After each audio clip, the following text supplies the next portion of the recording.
Yung mga buntag, mga kakahigot no, mga ka-roopers no. What? May buntag bitaw. Good morning mga ka-roopers. Sana ako ipakita sa inyo ha.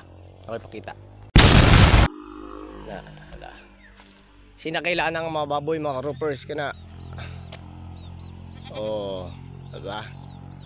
Dekada na lang ang mga baboy. Diyan pag hindi rin mga ka-roopers oh. Me. Tingog ba? Me. Tingog ba? May okay ra kami. Okay rin dyan. Uy, Nungay man. Di, ang totoo talaga niyan mga roopers. Gusto ko lang ipaliwanag sa inyo.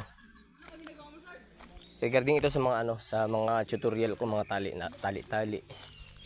Mga natayin ko. Gusto ko lang ipaliwanag sa inyo mga roopers na yan mga tutorial ko na kino-content ko sa YouTube, sa Facebook. Hindi lang yan siya hindi lang siya magagamit sa mga katulad ng sa amin, sa mga halimbawa sa mga pulis, sa mga sundalo, sa mga special unit, sa mga elite forces. Yung mga tutorial ko kaya yun yung mga kinukontent ko kahit sa bahay ka, magagamit mo siya mga roopers, mga katali. Sa araw-araw mong aktibidad sa bahay nyo, pwede siyang gamitin kasi tali nga siya eh. Pwede siyang i-apply, which is yung mga tinuturo ko ng mga tali is effective siya. Kasi nakuhanan ko ng base kasi nung civilian ako,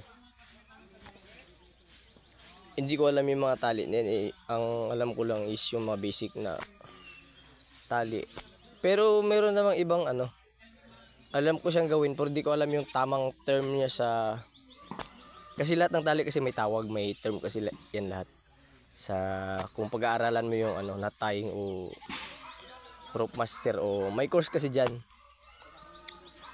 Kaya yun, gusto ko lang malaman nyo na dapat masibilyan ka man o uniform personnel, dapat familiar ka sa mga ganyang tali kasi kahit nga sa simpleng kalabaw, kambing o mga hayop, magagamit mo siya yung mga content ko. Kaya kung may natutunan kayo sa mga content ko, sana itago nyo at huwag nyo kalimutang i-practice lagi. So yan lang mga katali ha. Piniliwanag ko lang sa inyo kung anong kalagahan ng mga content ko. Hindi ko naman sinasabing pagtuunan nyo ng pansin, pero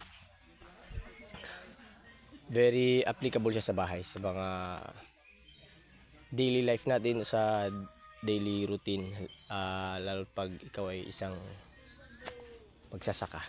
Yun lang. Hurra mga roopers. Good morning at